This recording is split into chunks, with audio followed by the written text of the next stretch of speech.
Hi everybody, Bill Sky, the database guy, and I'm doing this Mongo database setup and configuration mainly because I got a lot of viewers asking me to do it. I sound a little bit hesitant to do it. I'm not a fan of Mongo database, but I am a teacher and I want to make sure that everybody understands what it is and how to use it. So let's start talking about it. And I'll try to cheer up as this goes on. But it might have something to do with the fact that I've been doing this for over 40 years.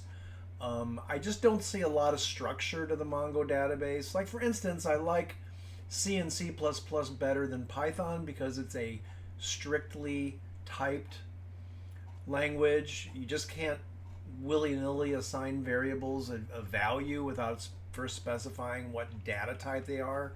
So, I hope you can understand that, is that I just really like control because it makes coding much easier if you have a design, if you have a schema in a database, and if there's strong constraints to what you can do with that database. Well, Mongo doesn't allow you to do that. It doesn't really have strong constraints. It kind of is almost like a free-for-all of a database design, but it does have its definite benefits. So we're going to talk about all those.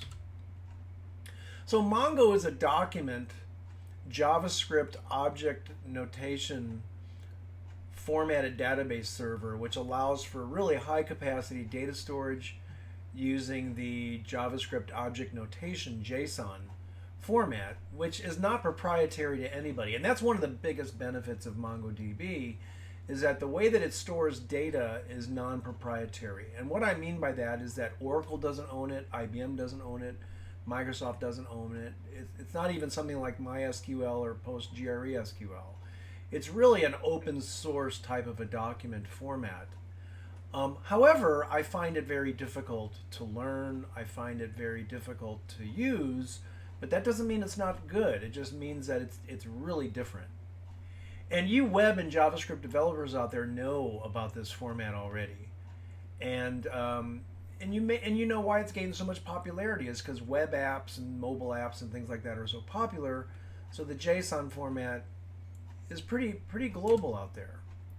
Some of the positives of MongoDB: it is easily readable data files. You can take a look at a document and it's easy to read. It's easy to understand.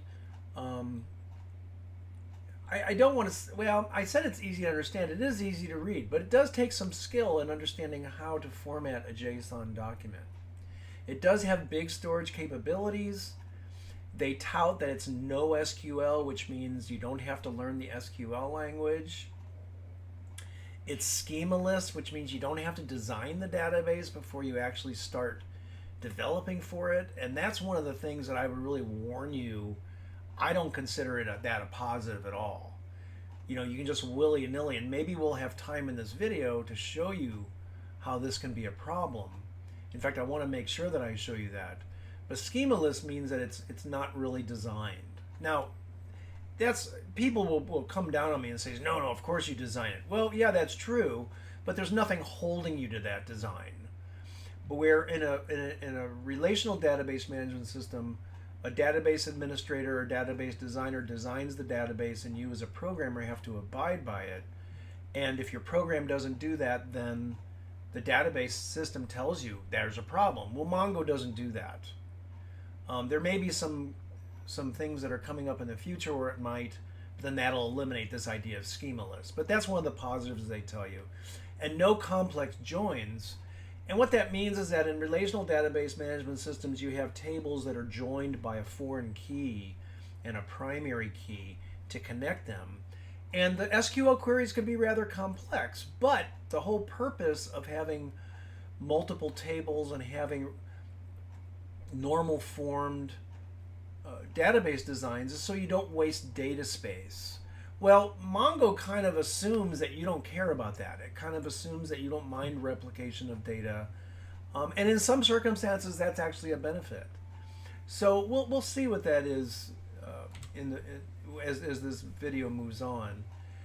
Some of the negatives: no real structure to a database definition. You really have to do it within your program. It's not something that is, like I said, it's not something that's forced upon you, which some people might think that's nice, but there's really no help to developers to make sure that the code complies with the design of the database. There's no real design requirements for a design. You don't have to say int or double, or I mean, there's just no way of designing it in such a way and enforcing that design. No SQL. In my opinion, SQL is a very easy natural language. In fact, in the early 1980s, computer programmers thought SQL was almost like, artificial intelligence, where you could just talk to it like a person, select all these columns that has this data. I mean, that's pretty much the language, and there's much more to it, obviously, but where Mongo doesn't have anything like that. It doesn't have any SQL. However, one thing to remember is that it has its own language. So you still need to learn a language to query data, insert data into Mongo. So this whole idea of a no SQL is a wash, because you still have to learn a language, and it is different. However, when you look at database systems like Microsoft SQL, MySQL, Oracle, DB2, PostgreSQL, they all use SQL, so they have that in common. So it's not that too difficult to go from one database system to another. But when you jump over to Mongo DB, it's a huge change. I mean, it is a huge change. Security is a real problem. I've been reading some articles about how there's been many data breaches which have occurred against Mongo databases. I assume that they are fixing those, but for right now, there are some security issues. There's this idea of stale reads. That's a problem where if person A updates data, person B is looking at old data because they haven't seen the update yet, and that can be a stale read problem. And if you think about it, that could be a problem. What if you're working with a database at your company and the human resources person goes ahead and updates your pay, but the program that's printing the paychecks hasn't gotten that updated pay rate because it has stale data? You're not going to get paid what you thought you were going to get paid. Relational database management systems cover all of that because they've been around for such a long time.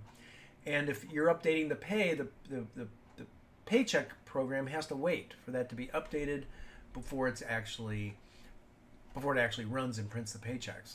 Now, I'm assuming Mongo is updating all this and they're trying to improve it. And to be fair, MongoDB is a relatively new database system, so it does have some evolution to go. And then locks. And what that means is that a lock on a row or a column are not available, which means that if I want to update somebody's pay, I can't lock that, while I'm doing the update. And what a lock means is that nobody else can get to it. You have to lock the entire database. And maybe after this video was produced, that has changed, and you as a programmer need to keep up on that. But all those things are things that companies require. So what this means is that Mongo is really a great, huge big data accumulation database management system. And then what you do is once you acquire all that data, you store it in the MongoDB, then maybe you would then take that and move it to a relational database management system for actual business use. But it is really good at large data. So some of the terms about a Mongo database. You've got the database, which is a group of collections and documents. And the database actually manages those entities. You have a container, which is kind of like a relational table that contains a group of documents. So you would create a container that is specific to a specific object, like let's say employee details, or let's say buildings. You can almost kind of equate it to object-oriented programming. And then a document is the actual data stored in the database. Now, in the container, I should say. Now, what does a document look like? Well, a document is the way in which Mongo database stores its data. Documents are in the JavaScript object notation format. They're very readable, and they use a key value, or they use a field name value pair. So if we take a look at this, we have MongoDB generates a unique ID field. And you can see the field is _ID, and the colon says what's coming up next is the data that's associated with underscore ID, and it generates this unique hash value. Then we've got another field value pair, emp number, that has a value of 901. We've got another one, first underscore name is Dr. Einstein, last underscore name is another one, von Brainstorm the third. Then you can even put arrays into a document. So I have an array here called phone numbers, and in the phone numbers array I have two documents within the phone numbers array. Each of them have a value of type and a field of type with its value and a field called number with its value. So in this case we have two array rows inside of phone numbers. They both have a type and a number. One is the home number, one is the work number. And then we also have another one called married yes or no. So that's how you store data. Is you actually store it in the Mongo database like that, and then you use the Mongo's query language to query that data once it's there. There's also an update components. And some of these language elements are really confusing, but you have to learn it, right? Especially if you're going to work for a company. Now, why would you learn Mongo over SQL Server or over Oracle or DB2 or MySQL? You wouldn't. If you're smart, you're going to learn those, and you're also going to learn Mongo DB, because everything on the internet, Amazon, your bank, I mean, they're all using relational database management systems, and some of them are even still using hierarchy database management systems like IBM's IMS. I just found a brand new developers document on using IBM's IMS, which I was originally trained. That was the very first database system I ever used. And that thing is still under development, and IBM still makes a lot of money on it because companies still use it. So it's not a bad idea to learn all this stuff, because what you're doing is you are making yourself more productive. So that's my overview of Mongo. Let's do some installations. So let's go ahead and install this on Linux first. And you all know, if you've watched any of my videos, I'm a huge Linux lover because it's a great server operating system. It's getting more attention in the desktop realm. And it's the operating system that's embedded in almost all of your devices. So let's do it on Linux first, and then we're going to do it on Windows, and then we're going to see if we do it on Mac. And we're also going to add some data to our Mongo database that we install on Linux, and then the language is exactly the same on Windows and on Mac. So we're not going to do those on Windows and Mac because the language is the same. The process of creating documents is the same on those operating systems as well. So let's get to this on Linux. Hey, so welcome back. Let's do this on Linux first. Then we're going to go ahead and add some documents to our database. We're going to create a database, create a collection, add some documents to the database. And we're just going to do a little bit of that just to give you a taste, and then we're going to go ahead and move on to the other operating systems. So Mongo database, I do have to say, is a very, very small set of programs. It's very easy to download and install. And what I'm going to do is I'm just going to type Mongo DB download. And there's an enterprise version and there's a community version. And if I do a search on Mongo DB download, you're given the option of, you can see the enterprise version right here. You can see this thing called Atlas, which really I don't have a lot of experience with, but you should really start with the community edition first to make absolutely sure that you understand how Mongo works, and then move on. So we're going to go ahead and I want to install the community server. So this website's you have to be careful. You just don't want to automatically click download.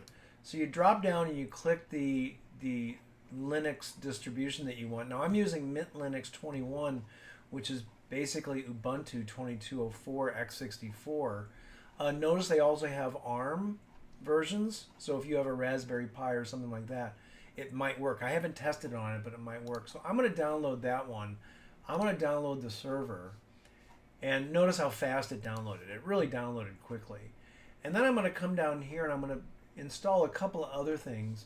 So I'm going to click on Tools, and I'm going to click on the MongoDB shell. And under the MongoDB shell, you want to make sure that you pick the right operating system again. And I'm going to click download. And then you want to click the MongoDB Compass, which is the GUI. Now, I do not recommend that you start off with the GUI doing your development, because it actually can be confusing.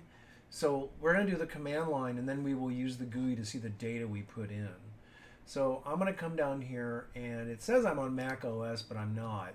So I'm going to pick Ubuntu 64-bit and click download. And they download very quickly, so that's one of the benefits. But also it has many fewer capabilities than a relational database system. So, okay, so let's go ahead and download those. Or we downloaded those. Now let's go ahead and install them. Now, the first thing I want to do is I want to install the server. So I'm going to go ahead and just double click on that, and it brings up the software installation program for Mint Linux or Ubuntu. I'm just going to say install package, put in my password. And I really recommend you do this on Linux in a virtual machine so you don't mess up your Windows if you're on Windows, or your Mac if you're on Mac. And that's how I do all of my development. I do it on virtual machines so it doesn't mess anything up. So the installation really went quickly. So I'm going to install that. Now I'm going to install the Mongo shell, which is how we're going to communicate with Mongo database. So I'm just going to double click on that, and I'm going to install the package. Now this installation isn't much different on Windows. We will go through that later on in this video on getting it set up for Windows, but it's not much different. Okay, so that's done. Now I'm going to install the Compass.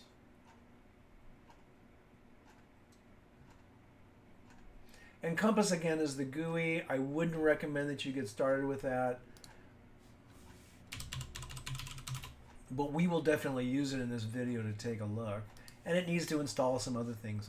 Now there's also one other thing that you need to install, and that is and this website is not good. I'm going to try to go all the way to the down. And you need the Mongo DB command line database tools as well. So it says I'm on Amazon Linux, which I'm not. So I'm going to go down here to Ubuntu 2204 x86-64. So I'm going to download that as well. So you need to download the command line tools, and you'll see why. You need to download that as well. All right, good. So that installed. So I always like to create a little folder, Mongo installed, just to keep track of what I've installed. So I've installed Compass, I've installed the shell, I've installed the server, but I haven't yet installed this. And there's really nothing to install here. What I'm going to do is I'm going to right click on it, say extract here, and it just put the tools. I'm going to rename this to Mongo Tools, just to make it easy for me to get, and then I'm going to put that in there. Now what you can do is you can move these binary files over to your user share binary or user bin folder in Linux. I'm going to leave them here for now. Okay, so that's it. So Mongo is basically installed on Linux. Now how do we get to it? Well, what I'm going to do is I'm going to do sudo systemctl start MongoD. Now I don't know why they called it MongoD instead of MongoDB, but they did. So I'm going to start the service. Now I want the service to automatically start. So what I'm going to do is after I start it, I'm going to say enable. And what that does is every time I boot my Linux, it'll actually automatically set it up. Now that's it. Your Mongo is installed. But you have to realize there's no login to the Mongo database. There's absolutely no login. So you really need to set up an administrator. You need to set up some logins. So what we're going to do is we're going to type Mongo sh. And I'm now logged into Mongo. I'm logged into a test database. I can say show DBSs. And you can see that there's an admin database, there's a config database, and there's a local database. Well, one thing that we need to do is we need to add an administrator to a Mongo. And you can do this on Windows and Mac exactly the same way. So we're going to do it here. We're not going to do it on those operating systems, but it's exactly the same way. So I'm going to say use admin. So I want to use the admin database. And I'm going to say db.createUser. Now, one thing I would really recommend that you do is I recommend that you would do these in an editor first. So I'm going to bring up my Genie editor. And you can do this on Notepad, on Windows, you know, whatever you want. So what I'm going to do is I'm just going to copy this, copy and paste this, because one thing that I've noticed in Mongo is that it's very, very easy to make typos. So what I do is every time I come up with a command or I figure out a command on how to do something, I put it in my Note app. So what this is doing is this is saying in the currently used database, I want to create a user. And anytime you create anything in Mongo DB, it's always a document. So the open brace says that this is the beginning of the document, and the final close brace right here is the end of that document, and this is the close parenthesis for the function create user. So I'm going to create a document that has a user field, or a field called user, that has a value of root admin.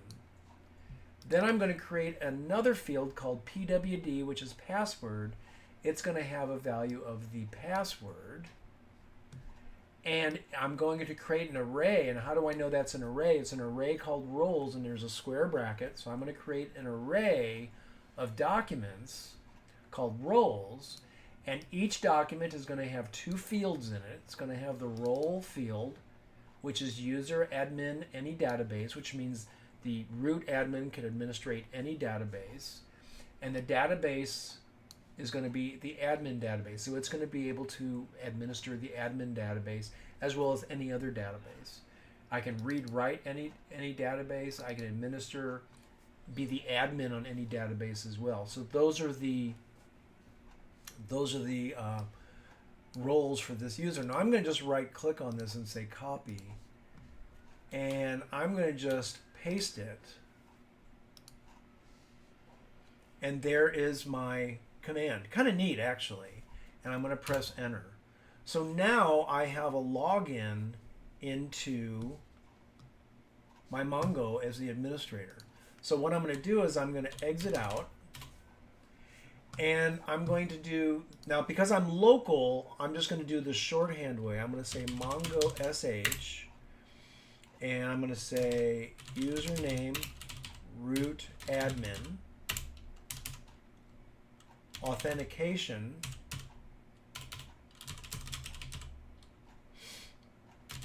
database admin. Now I'm not specifying a server name, I'm not specifying a URL or a port, because if I don't do that, it just does the local host. Now if I'm on another computer trying to do this, I would have to put the IP address or the host name and a port, and I can show you that as well. So I'm going to log in as root admin. Now how do I know root admin? Because that's the user ID I set up as the root administrator for the Mongo database. It's going to automatically ask me to type in my password, which is the password. And I'm now logged in. I'm now logged in as the administrator of that database. Now if I wanted to set up another user, I would use the create user. We'll do that later in these database videos. So let's create our first database. So I'm going to show databases, and we can see our three databases there. I want to create a new database. So what I'm going to do is I'm just going to say use employee. So now I'm using the employee database. Now if I say show DBs, there's a new database out there called employee. Oh, actually, no, it's not showing it. I think the reason it's not showing it on the show DBs is because I haven't actually created any collections, or I haven't actually created any documents yet. So the first thing you want to do is you want to create a collection. So I'm going to say show collections. I'm in the employee database. I'm going to show collections. There's nothing there. So I'm going to say database.create collection. And I'm going to say employee details. And it created a collection. So now I'm going to say show collections. And there's my collection, employee details. I'm going to show DBs. And you can see now that there is a database called employees. Now that I've actually created something there, I now have a database. Okay, so let's actually put some data in here. And I'm going to copy and paste this again.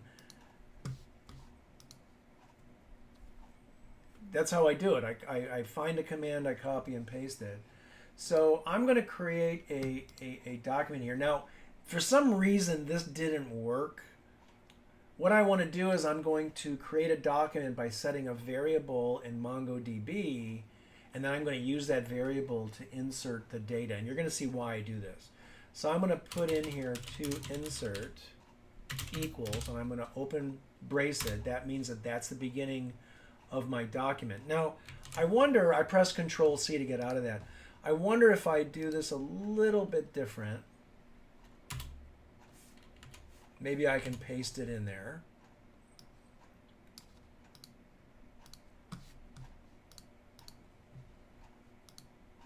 No, but still didn't work. So let's do it the long way. So I'm going to say to insert, this is a variable, equals, and I'm going to create a, oh, what did I just say? Oh, I had that close brace there. So it's now gone. So I'm going to say to insert equals, open brace, and I'm going to say my first field, let's call it emp number. And actually, let's not put double quotes in it. Let's just say emp number. And my first employee has an employee number of 123. Now I'm going to say first name. They have a name of Tammy. Notice the commas at the end of each one of those. Last name, that has a value of Smith. And hired on, when were they hired? That's going to be a new date. And then I'm going to close it and press enter. So now my variable to insert has this value. Now let's actually insert it into the database. So I'm going to say database, and you have to specify the collections. Now if you forgot your collections, just say show collections. So I'm going to say database.employee details. That is the collections. You say database, because I'm in the employee database. I say database db.employee details.insert one, and I'm going to say to insert. That's the variable that I just put that document into, and press enter. And the output is rather interesting. It says acknowledged true, so that means that it did insert it, and it gave it this unique identifier. That's like the unique key. Now if I want to display that document, a very easy way is I say database.employee details.find, and we can see our document. Whew. Just to add one document, what a pain in the neck. But watch how cool this is. So now I'm just going to press my up key, and there's my to insert. So I want to create a new employee, this time 345. First name is Sam. Last name is Talons. So now the to insert variable has that value. Saw how quick that was. Now we're going to say insert one. Now we're going to say find. Now we have two documents. That's pretty cool, right? Makes it very, very easy. If you want to do, let's add another one. So let's add 567 as the employee number. Let's add the first name as Mary.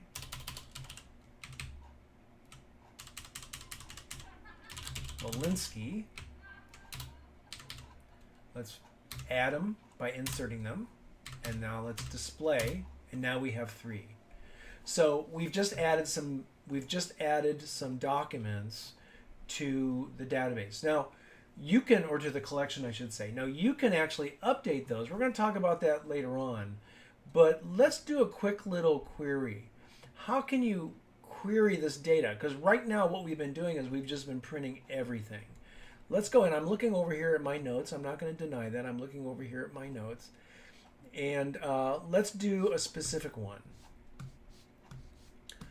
So let me see. So, okay. So I'm going to find a value. I'm going to find a row, and let's do it based on employee number. So I'm going to say database.employee details.find. And what you do here is that you type a key value pair as your query. So I'm going to say employee number 123. You close it off, and there's the one employee that has the employee number 123. I could also do that with first name, Mary, and it found Mary. So notice Mary's employee ID is different. So that's a quick way to actually query your data. Now, I'm going to exit out of this because the next thing I want to do is I want to back up all the work I did. Okay? But before that, let me show you what the danger is here without having a schemaless database system. I'm going to create another to insert, except this time I'm going to put, instead of first name, I accidentally left out the E in first name. And I'm going to change the employee number, make him a real employee. Mary's last name is Tyler. And it inserted just fine. I'm going to find all. So here's the problem, is that we have a document here. Well, let's see. Where did it go? Mary Tyler, Mary Tyler, Mary Tyler. Yeah. Oh, did I not? Oh, I didn't insert it. So I have to insert it. And now let's look at them all. Okay. So we've got these three documents that are abiding by the field names, but we've got Mary Tyler that doesn't have NAME, they have NAM. So if I go and search for all of the documents that have the value Mary in the first name, I only get one. So if as a programmer, if you don't really control what you're doing, if you don't really monitor how you're writing your code and you're putting your documents out there, you could have a real problem. So that's one of the negatives about Mongo DB. Now let's look at Compass. So I'm going to go here and I'm going to type Compass, and there's the Mongo Compass. And this is a nice user interface. I don't really like it for inserts. It makes it kind of difficult to insert. I look at a user interface as something that should guide you through it, but you still have to know all the command line syntax to be able to use this GUI. So what's the point? But it is kind of nice to have a graphical. So I'm going to go ahead and click Connect. And if you notice down here or over here is my employee database. There's the employee details collection, and you can see all of my documents in kind of a nice little method. You can look at different ways of looking at them. You can look at them from a document point of view or a list point of view. I'm not sure why they used that. I guess that's columns and rows and columns. Okay. So I find this interesting is that the GUI for this Mary showed no field. So it's almost like the GUI knows that that's a problem because we said first NAM instead of first name, but the database let me do it. So it looks like there's some schema stuff going on in the GUI. If I click over here on schema, I can click on Analyze Schema, and it shows some stuff here. So it kind of gives you an overview of the schema, so you might be able to find where you have a problem. And you can do that. You can then fix it. But the database management system didn't stop you from making that mistake. Okay, so more on that later. So the next thing I'm going to do is I'm going to exit out of the Mongo shell, and I want to back up my database. So what I'm going to do is I'm going to go into my Mongo tools that I downloaded. I'm going to double click on that. I'm going to open a terminal, and I'm going to type Mongo dump. And what Mongo dump it does is it goes out to the database. Oops, got to take Mongo dump. it goes out to the database and it dumps all the data into a BSON, which is a binary object notation file. And if I go into there, you can see the administrator's database. It's got information about that. And you've got the employee database. So the only thing I can think of, and I haven't verified this, but I'm making an assumption, is that the admin with the passwords and all that, that's probably encrypted. I would have to double check on that. Don't hold me to that. But that's the dump. Now, if I wanted to delete all the data in my Mongo database, I could, and then I could use the Mongo restore program to restore all of the data. So it's really useful. And what you might want to do is you might want to right click on this and rename it to something like 2023-09-15 dump. Give it a name that's unique, and you're backing up your database. You can right click on it and say compress. And then you can file that away someplace. So you have an initial version of your database. So that's Mongo on Linux. I'm going to show you how to install it on Windows and Mac next. But the actual language, everything is exactly the same as what you saw here on Linux. The command line is the same. The Compass GUI is the same. So let's get on to the Windows installation.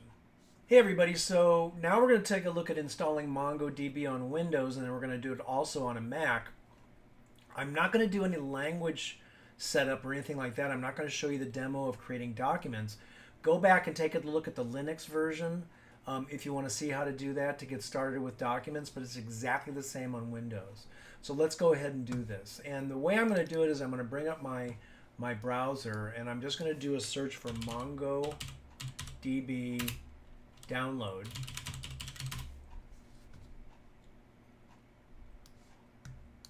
And I'm going to click on the MongoDB community server. Now you have to be careful because you don't want to just download willy-nilly. You want to make sure you're picking the right thing. And so we want to download the community server. So, okay, here's Windows. We want the MSI, we want the install package, which is awesome. So let's go ahead and click download on that. Now I'm going to click on tools over here on the left, and I'm going to download the shell. Really important to download the shell. And the shell comes in a couple of different formats. One is the zip file and the other one is the MSFI file. But it doesn't show MSI there, so you have to drop down this and browse, go all the way to the bottom of Windows, and you have to pick the Windows MSI. And now why do I want to do the MSI? Because the Microsoft Systems installer will set your path and make it all very, very easy for you. So I'm going to go ahead and download that. Now, you don't have to download Compass because it's part of the server install. However, if you would like to download it, just go ahead and click on it, and it looks like the 64-bit is fine. I don't want the package. I want the MSI. I really like the MSI. Okay.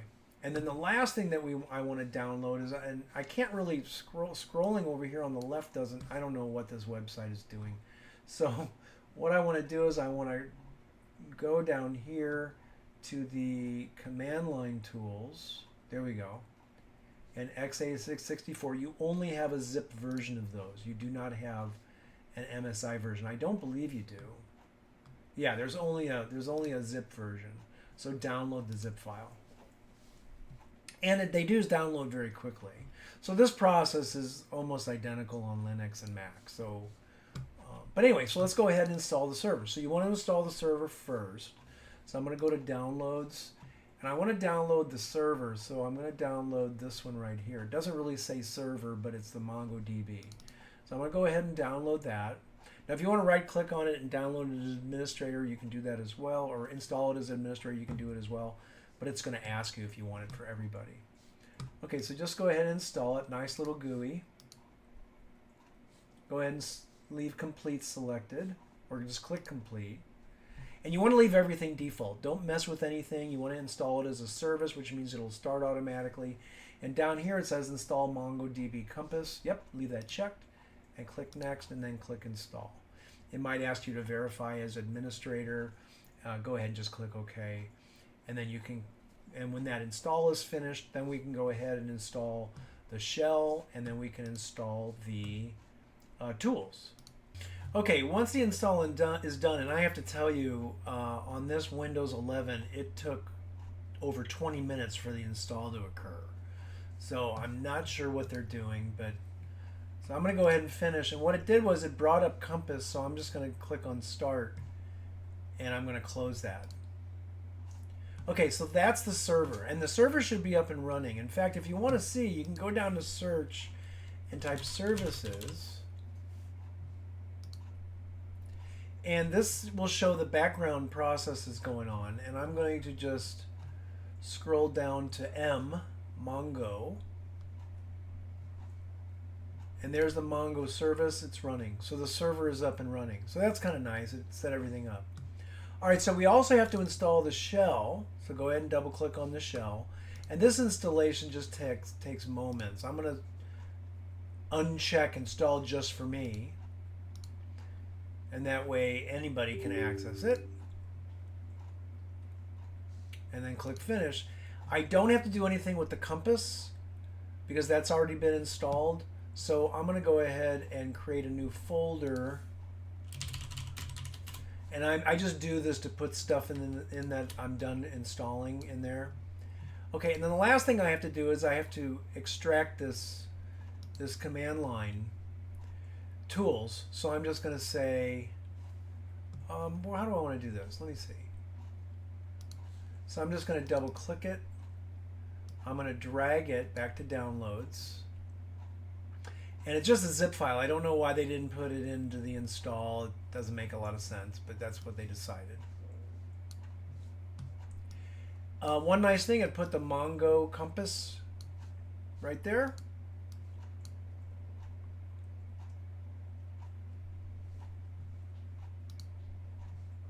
Okay, there's my folder, so I'll put the zip file in there, and I'm going to rename this to Mongo Tools. So I'm going to show you how to start it up just to see if it's up and running. So I'm going to go down to search. I'm going to type command CMD and open up a command prompt. And I'm just going to type Mongo SH for shell. And it should come up. So Mongo is up and running. That's great. So I'm going to type exit out, and I'm going to bring up the Mongo Compass, make sure that's running. I'm going to click connect. And I haven't created any database or any collections or anything, so we don't see anything other than the system databases and things. So there you go. So there is the Windows install. If you want to see a demo on how to create documents and create a database and create collections, take a look at the Linux section of this video. So on to Mac.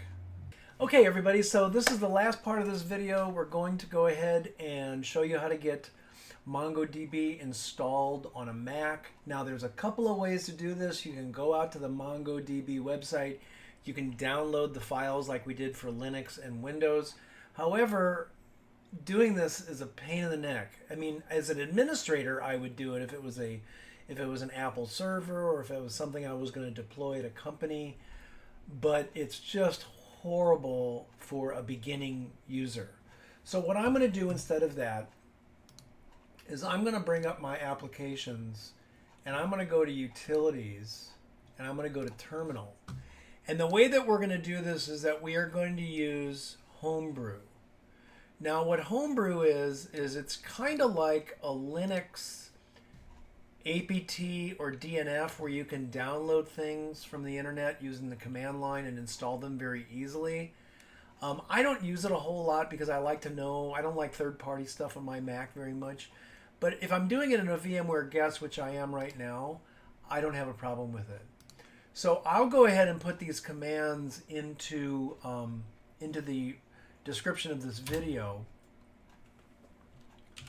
So the first thing we have to do is that we have to install Homebrew. And like I said, Homebrew is a set of executable programs that allow you to install things. Now the other thing that you have to make sure that you have installed is you have to make sure you have Xcode installed. So I'm going to go into my applications and make sure Xcode is there, and it is. You also have to make sure that you have the command line tools installed. So we're going to do all that after Homebrew is done installing. What it's doing is it's downloading catalogs, it's downloading some executables. So, and it is a very popular thing to do. It's a very, very, very popular tool to use. Okay, so I'm going to type Xcode select and just make sure that everything is selected. Oh, it says they're already installed, so I'm all set. So I don't need that Xcode select. Okay. So what I'm going to do is I'm going to execute some commands on Homebrew. I'm going to say brew tap MongoDB/brew. And what I'm assuming that that's doing is that's actually connecting to the Homebrew library for MongoDB. And I'm going to say brew update.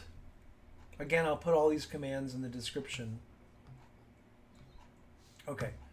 And then now I'm going to say brew install MongoDB community at 7.0, and this should install the MongoDB version 7.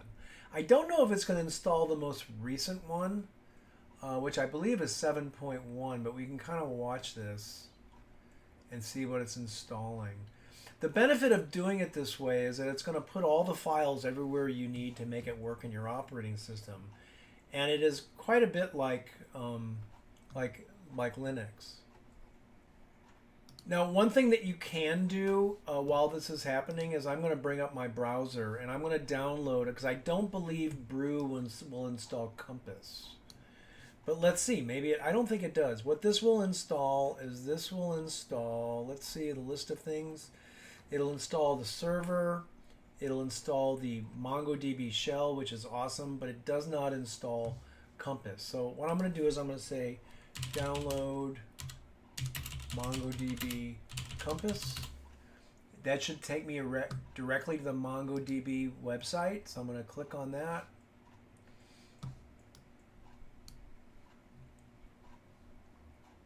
And there we go. So I'm going to scroll down, and you have to make sure you pick the right one. So I'm going to pick platform, Mac OS 64-bit, DMG. I'm going to click download and go ahead and let the GUI download. Okay, so it went ahead and downloaded. It finished installation, and now let's go ahead and start it. So the way that we're going to do that is I'm going to say brew services start MongoDB community 7.0.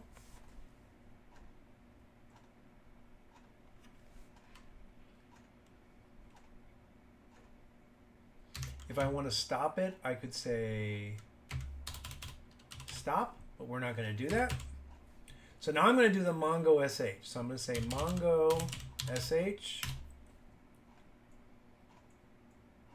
And now it's logged into Mongo. I can say show DBs. Shows the databases. I'm going to exit out of it. Now I'm going to install Compass. And I'm just going to drag that to the applications. Boy, I wish the server was that easy to install. Now I'm going to go to applications. I'm going to be looking for MongoDB Compass.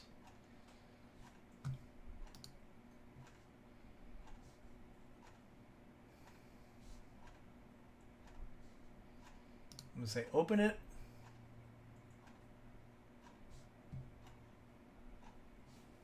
Start. Connect.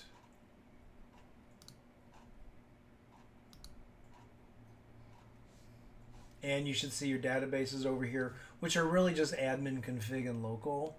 But Mongo's up and running automatically. All right, so that's all we're going to do on Mac. I showed you how to get it installed. You could go out on the internet and go to the Mongo website if you don't want to use Brew. I don't have a problem using Brew, especially on a VMware guest operating system like what you're seeing here. But just use brew to install it, or on your Mac you could do VMware or VirtualBox, have Linux. That's really the way I would do it. I don't like installing things like this server type stuff on my Mac. I'll always do it on a Linux. Just makes it easier. It's much faster. And if you want to know how to create documents as a Mac user, if you want to go and learn how to create databases and collections, look at the Linux version. Go back to the Linux. If you jumped ahead to Mac, go over to the Linux, take a look at how I did that. You'll be able to create your first database, and you can do that on Mac, Windows, or Linux. It's all the same. So that's Mongo. Hope to see you at our next video.